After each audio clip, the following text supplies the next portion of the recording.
जय माता दी मित्रों माँ काल का एस्ट्रोलॉजी चैनल में आप सभी का हार्दिक स्वागत है। अगर आपने चैनल को सब्सक्राइब नहीं किया है तो चैनल को सब्सक्राइब करें और बेल आइकन को प्रेस करें ताकि आप हमारे लेटेस्ट वीडियो को देख सकें। मित्रों, आज हम स्टार्ट करने वाले हैं monthly prediction for Scorpio ascendant November 2022। वृश्चिक लगन के जातकों के लिए नवंबर माह का मासिक फल आइए आरंभ करते हैं। मित्रों, अगर आपकी लगन कुंडली के अंतर्गत यहाँ पर लगन में 8 नंबर लिखा हुआ है, इसका मतलब आपका वृश्चिक लगन है, जो कि एक जल तत्व लगन है, एक स्थिर लगन है। स्थिर लगन के परिणाम स्वरूप इस लगन के जातक अथवा जातिकाओं में स्थिरता पाई जाती है। फिक्स होते हैं व्यक्ति, मतलब अपने व्यवहार को लेकर, अपने स्वभाव को लेकर वो थोड़ा फिक्स हो जाते हैं। चॉइसेस उनकी फिक्स हो जाती है कि एक बार जो बात कह दी तो सब कह दी, व्यक्ति बदलने वाला नहीं है। और जल तत्व लगन के कारण इमोशंस, लेकिन यहाँ पर इमोशंस वृश्चिक के कारण नेगेटिव इमोशंस पाए जाते हैं। साथ ही ऐसे व्यक्ति शत्रु से काम निकालकर, फायदा निकालकर उन्हें समूल नष्ट करने वाले, उन्हें खत्म करने वाले या उनका नाश करने वाले व्यक्ति पाए जाते हैं। और वृश्चिक लगन क्योंकि काल पुरुष कुंडली के अंदर अष्टम से संबंध रखने के कारण गुप्त विद्याओं में, रहस्यमय चीजों में काफी सिक्रेटिव पर्सनैलिटी होती है और इन सब विद्याओं में विशेष रुचि लेने वाले व्यक्ति पाए जाते हैं। आप देखें यहाँ पर नवंबर माह के अंतर्गत सबसे पहले लग्नेश की स्थिति को देखें तो लग्नेश 13 नवंबर तक मिथुन राशि के अंतर्गत अर्थात शत्रु राशि के अंतर्गत अष्टम भाव में गोचर कर रहे हैं वक्री अवस्था में। एक बात तो है कि भाई लग्नेश आपका वक्री रहेगा तो आपके कहीं ना कहीं काम एक बार में ना होकर 2 बार में हो रहे हैं, थोड़ा डिले हो जाएगा काम के अंतर्गत, थोड़ा परेशानी आएगी, इस तरीके की स्थिति, या फिर पेंडिंग वर्क आपको पूरे करने पड़ेंगे। ऐसा रहेगा कि एक बार मतलब पीछे के जो कार्य आपके पेंडिंग पड़े हैं उनको आप पूरा करते हुए नजर आएंगे, या उनकी तरफ ज़्यादा उनके कारण, पेंडिंग काम के कारण थोड़ा परेशानियों का सामना आपको करना पड़ेगा। 13 नवंबर तक लग्नेश का अष्टम में जाना कहीं ना कहीं गुप्त विद्याओं की तरफ विशेष ध्यान आपका जाता हुआ दिखाई देगा। कुछ रहस्यमय चीज़ों के प्रति आपकी विशेष रुचि बढ़ती हुई आपकी दिखाई देगी। हो सकता है आप ज्योतिष वगैरह या फिर किसी तंत्र मंत्र वगैरह जानने वाले के पास आप विजिट करें, वहाँ पर जा सकते हैं, उनसे बात कर सकते हैं, वो भी स्थिति यहाँ पर दिखाई देती है। या फिर अगर आप जमीन से नीचे कुछ ऐसे जो साधनों से संबंधित कुछ काम अगर आप कर रहे हैं तो वहाँ पर भी आपका ध्यान जा सकता है। और कुछ रिसर्च रिलेटेड वर्क में भी यहाँ पर संबंध बनने की संबंध बनेगा, ऐसा कह सकते हैं। साथ ही यहाँ पर जो अष्टम भाव है वहाँ पर आपके ससुराल पक्ष के लोगों के साथ थोड़ा वहाँ पर उनके लिए एफर्ट करते हुए दिखाई दोगे, वहाँ पे थोड़े उनके साथ तनाव भी, मतभेद भी आपके हो सकते हैं, तो वो सब संभावना यहाँ पर रहेगी। अभी देखिए मंगल का प्रभाव, क्योंकि वो जीवन साथी के भाव से द्वितीय भाव के अंतर्गत है, तो जीवन साथी इस समय में, और वो भी मिथुन राशि के अंतर्गत है, तो यहाँ पर वो थोड़ा चिल्लाता हुआ नजर ज्यादा आएगा, ऐसा कह सकते हैं। और वाहन से थोड़ा सावधान आपको रहना भी है, और कोई किसी तरीके का अग्नि का भय आपको रह सकता है इस समय के अंतर्गत, तो यहाँ पर इन बातों का ध्यान रखते हुए आपको ये रखना है। और जीवन साथी की वाणी से थोड़ा प्रभावित मतलब बचकर रहें कि जो चिल्ला रहा है सुन लीजिएगा, थोड़ा सा वहाँ पे मंगल का इफेक्ट आएगा, तो वो थोड़ा सा ज़्यादा बोलता हुआ, बहुत ज़्यादा बोल रहा है, बहुत ज़्यादा चिल्ला रहा है, और वो थोड़ा नॉन स्टॉप वाली बात हो जाती है और मीनिंगलेस भी हो सकता है इस समय के अंतर्गत, तो ये स्थिति का आपको ध्यान रखना है। साथ ही यहाँ पर मंगल की चौथी दृष्टि रहेगी आय भाव पर, तो यहाँ पर आप, क्योंकि लग्नेश गड्ढे में, तो कहीं ना कहीं आपको अपनी हेल्थ का भी ध्यान रखना है। 13 नवंबर तक जब तक मंगल मिथुन राशि में है तो अपनी स्वास्थ्य का विशेष ध्यान रखें। और चतुर्थ दृष्टि रहेगी आय भाव पर, आय के लिए विशेष पराक्रम आपका जारी रहेगा। साथ ही मित्रों वगैरह का साथ या सहयोग पाने के लिए आप थोड़े से मेहनत ज़्यादा, एफर्ट ज़्यादा करना पड़ेगा। मित्र का, चाचा का, बड़े भाई बहनों का, वहाँ पर उनका सुख प्राप्ति में आपको विशेष प्रयत्न आपको लगेगा, ऐसा कह सकते हैं। साथ ही मंगल की सीधी दृष्टि रहेगी द्वितीय भाव पर, तो मंगल यहाँ पर बैठकर द्वितीय भाव पर दृष्टि डालकर धन तो आपको देंगे, पैसा आपको देंगे, लेकिन थोड़ा सा आपके जो कुटुंबजन के साथ आपके थोड़े रिलेशनशिप को बनाने के लिए आपको विशेष प्रयासरत रहना पड़ेगा। वाणी पर आपको भी नियंत्रण बनाए रखना पड़ेगा कि गलत और कड़वी वाणी बोलने से बचना है। साथ ही मंगल की 8वीं दृष्टि तृतीय भाव पर रहेगी। तृतीय भाव पर 8वीं दृष्टि के परिणामस्वरूप जहां पर शनिदेव स्वराशि होकर गोचर कर रहे हैं और मंगल अपनी यहाँ पर उच्च राशि को भी देखेंगे, तो थोड़ा यहाँ पर आपके पराक्रम में विशेष वृद्धि हो जाएगी। साहसिक कार्य आप करते हुए नजर आएंगे।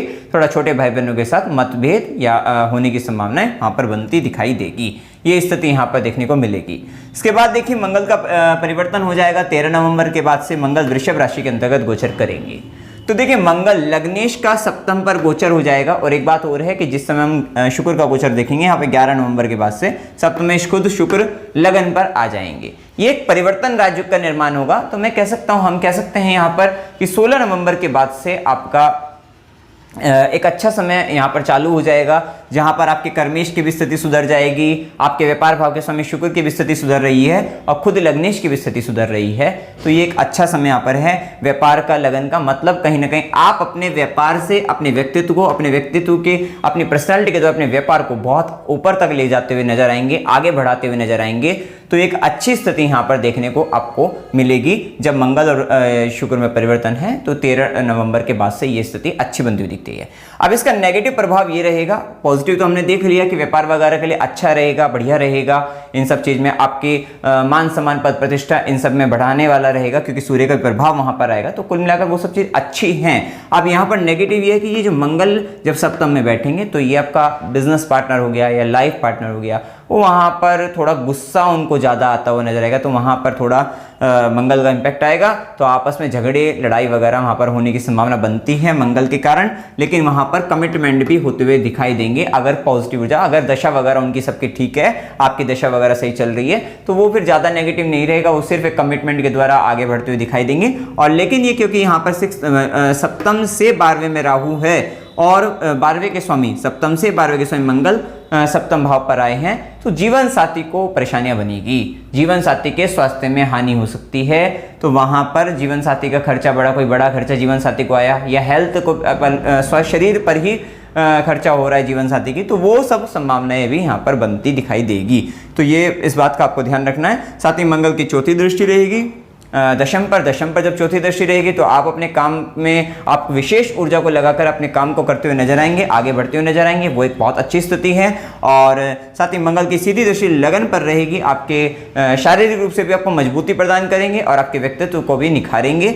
स्थिति अच्छी रहेगी, गुस्सा आ सकता है, थोड़ा जल्दबाजी में आप निर्णय ले सकते हैं, वो भी संभावना यहाँ पर बनती दिखाई देगी, तो उन पर ध्यान रखना है। मंगल की फिर 8वीं दृष्टि रहेगी कुटुंब भाव पर, द्वितीय भाव पर। तो ये समय जो कि 13 नवंबर के बाद है, तो यहाँ पर थोड़ा आपको ध्यान रखना है कि अपने वाणी पर नियंत्रण रखना है। वो उससे पहले भी बताया मैंने, थोड़ा वाणी पर नियंत्रण और कुटुंबजन के साथ आपको अच्छी तरह से वहाँ पर व्यवहार करने का ध्यान आपको रखना है। इसके बाद देखिए सूर्य का गोचर रहेगा 16 नवंबर तक। सूर्य आपके कर्म का स्वामी होकर सूर्य नीच का है, मतलब अगर देखा जाए ना ओवरऑल तो 16 शुरुआती दिनों से 13 या 16 तारीख तक का अगर समय कहें तो वो बहुत अच्छा नहीं है। खुद लग्नेश की स्थिति अच्छी नहीं है, लग्नेश अष्टम में है, कर्म का स्वामी वो भी 12वें में जाकर वो भी नीच का होकर राहु केतु के प्रभाव में है।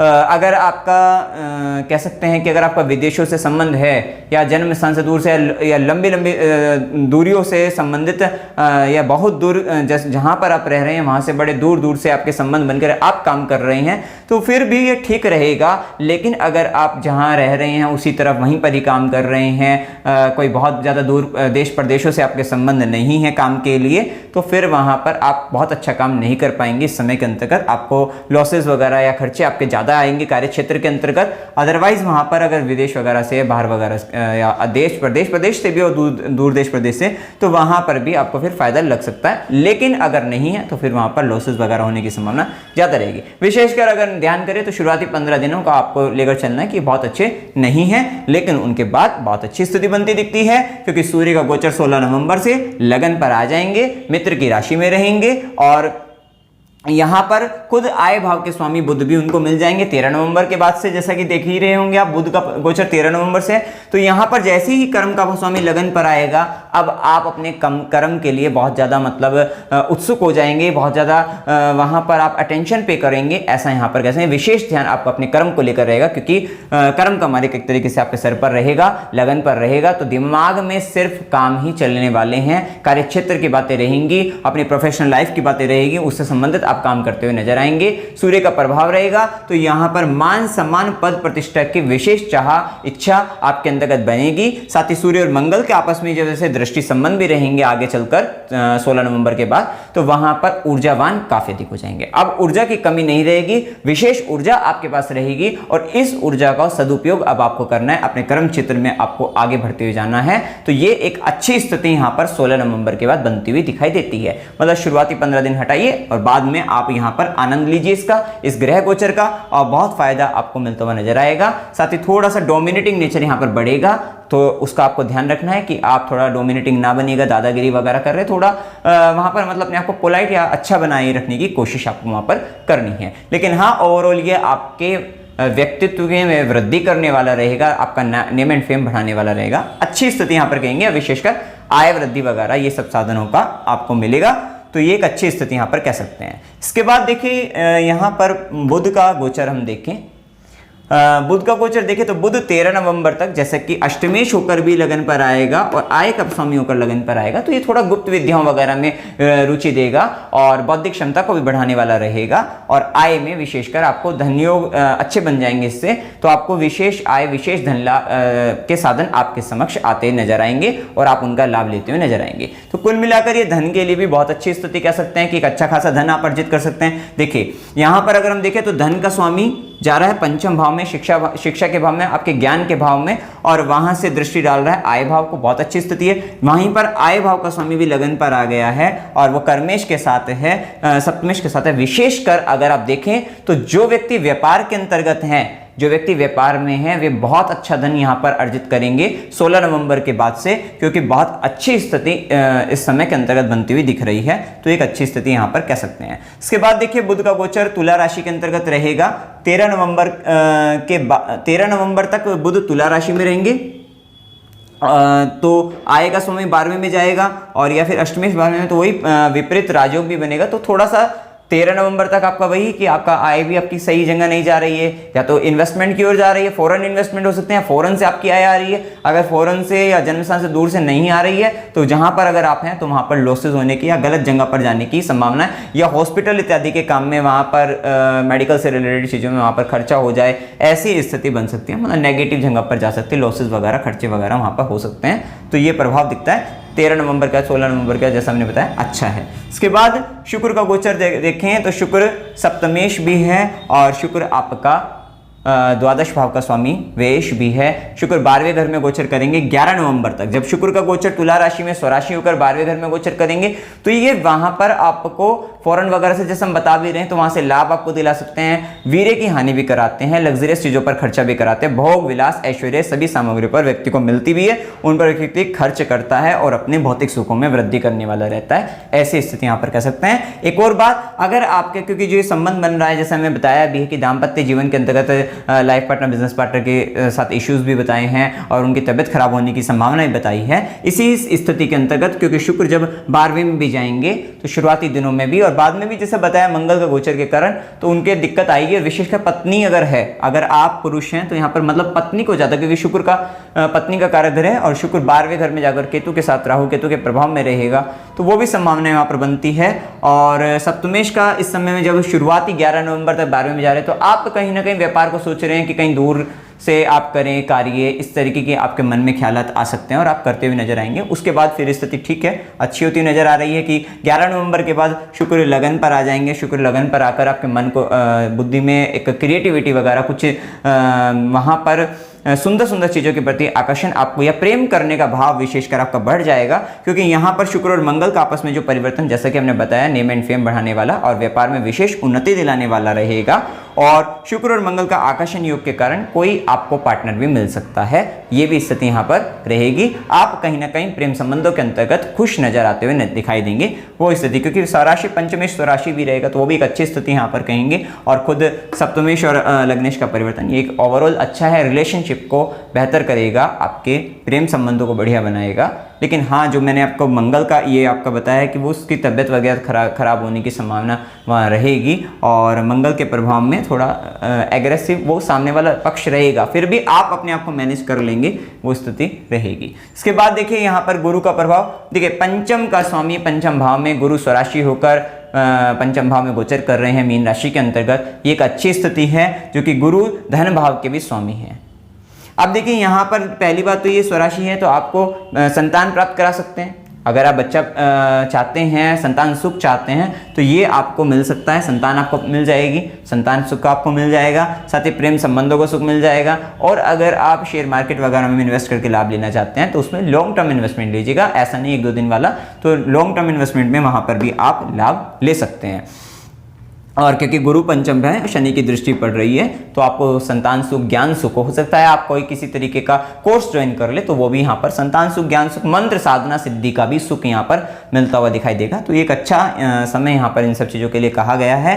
साथ ही गुरु की दृष्टि अगर देखिए 5वीं दृष्टि रहेगी, 9वें भाव पर भाग्य की वृद्धि करने वाले रहेंगे और आपके पिता गुरु का सुख आपको प्रदान करने वाले रहेंगे। जब तक सूर्य नीच के हैं, केतु के साथ हैं, तब तक तो आपके पिता को लेकर इतनी अच्छी स्थिति नहीं है, मतलब 16 नवंबर तक। उसके बाद स्थिति अच्छी कही जाएगी। साथ ही गुरु का आपको कोई अच्छे गुरु आपको मिल सकते हैं तो वो भी संभावना यहाँ पर दिखती है। और आपको हायर एजुकेशन अगर करनी है तो ये समय मतलब वहाँ पर एडमिशन के लिए या फिर वहाँ पर हायर एजुकेशन में जाने के लिए बहुत अच्छा समय है। शनि का भी प्रभाव है, गुरु का प्रभाव है, बहुत सारे लोगों का तो यहाँ पर सिलेक्शन हुआ ही है और आप आने वाले समय में भी यहाँ पर होने की उम्मीद यहाँ पर दिखती है कि नवम से संबंधित भी अच्छी घटनाएं आपके जीवन में हो सकती है। धार्मिक यात्राएं, बड़ी बड़ी धार्मिक यात्राएं होने की, धर्म कर्म के काम में कुछ बड़ा करने की का समय यहाँ पर दिखाई देता है। वहीं पर गुरु की सीधी दृष्टि आय भाव पर रहेगी, विशेषकर प्रमोशन वगैरह करा सकते हैं। अब इसके लिए देखिए जन्म कुंडली में दशा अंतदशा वो भी निर्भर करती है और योगों का निर्भर होता ही है वो सब, तो उस बात को ध्यान रखना है। साथ ही गुरु की लगन पर दृष्टि है, 9वीं दृष्टि भाग्य की दृष्टि है।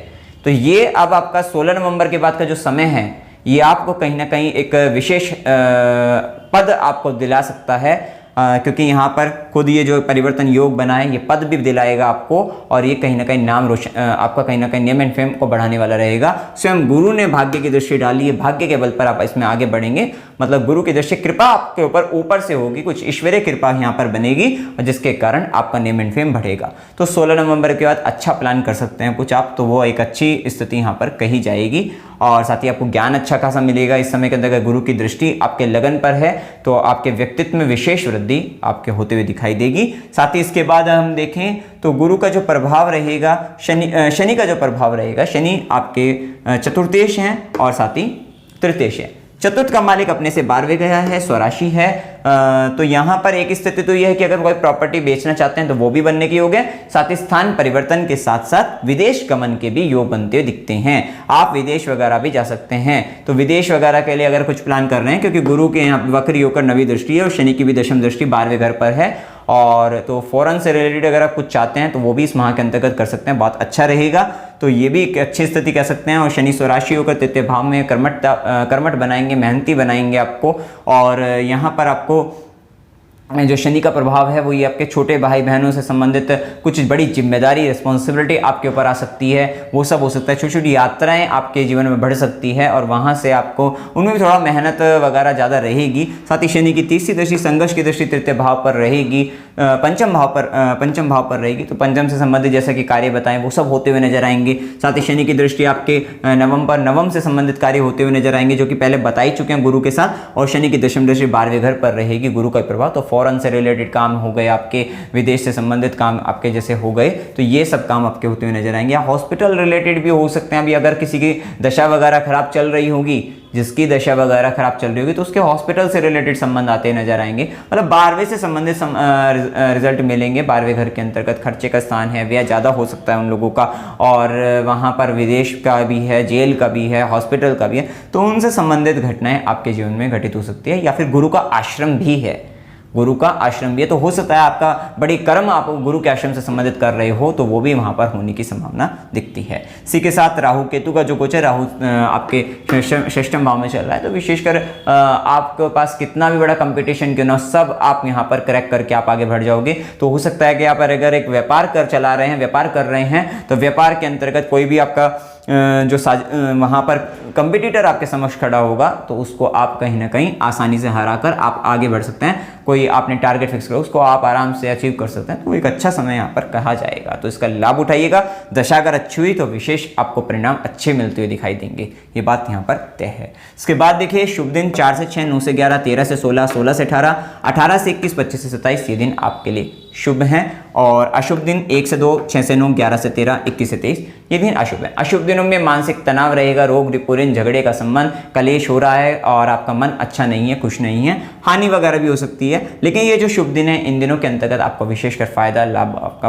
होता हुआ दिखाई देगा। अगर कोई दिन इसमें कॉमन होगा तो कॉमन दिनों के अंतर्गत ये रहेगा कि मिला जुला फल आपको मिल रहा है कि हो सकता है लाभ भी मिल रहा है लेकिन मन खराब है, मानसिक रूप से अशांति है, अच्छी स्थिति यहाँ नहीं है, किसी के साथ झगड़ा भी हो गया तो उस दिन ऐसा हो सकता है। यात्रा के योग में अकस्मात यात्रा 6 से 9, 11 से 13 की हो सकती है और खुशी का संबंध, गुरु के आश्रम का संबंध, अस्पताल का संबंध या व्यय के लिए यात्रा 21 से 23 की हो सकती है। इसी के साथ धार्मिक यात्रा 4 से 6, 13 से 16, 18 से 21 की हो सकती है। मनोरंजन के लिए यात्रा करना चाहते हैं 9 से 11 की हो सकती है। कष्ट के साथ यात्रा 1 से 2 की हो सकती है। एक बात और है कि शुरुआत में ही हमने बता दिया था कि 13 नवंबर तक मंगल तो अष्टम में गए हैं, तो यहाँ पर 6 से 9 और 11 से 13 वाली अकस्मात यात्रा होने की प्रबल संभावनाएं अब बन जाती है। अमावस्या की तिथि हमने जैसे लिखी है वो आप देख सकते हैं डेट, और उपाय आपको क्या करनी चाहिए। देखिए, ओम नमः शिवाय इस मंत्र का आपको जाप करना है। गुरु की दृष्टि लगन पर है, विशेष इसका लाभ लीजिएगा। साथ ही जब तक सूर्य नीचा अवस्था में है 16 नवंबर तक, विशेषकर क्योंकि आपके कर्मेश हैं तो अपने कर्मों पर विशेष ध्यान देना कि कोई भी कार्य अगर आप कर रहे हैं वो किस तरीके का है, उचित है या अनुचित है, उसका विशेष आपको ध्यान देना है। और इसको मजबूत बनाने के लिए आदित्य हृदय स्तोत्र गायत्री मंत्र का आप जाप कर सकते हैं और यहाँ पर ओम महालक्ष्मी नमः आप कर सकते हैं, अच्छा रहेगा आपके लिए। शुक्र का जब लगन पर गोचर आएगा तो वो आपको अच्छे फल दे सकता है। और साथ ही जब तक मंगल अष्टम भाव में हनुमान अष्टक आप करते रहना, आपको फायदा मिलेगा। तो ये 13 नवंबर तक है मंगल अष्टमी, तो हनुमान अष्टक करते रहना, उसके बाद हनुमान चालीसा भी पढ़ोगे तो आपका अच्छा रहेगा, फायदा मिलेगा। तो मित्रों, जानकारी अगर आपको अच्छी लगी वीडियो को लाइक कीजिएगा, शेयर कीजिएगा और चैनल को सब्सक्राइब कीजिएगा। जय माता दी।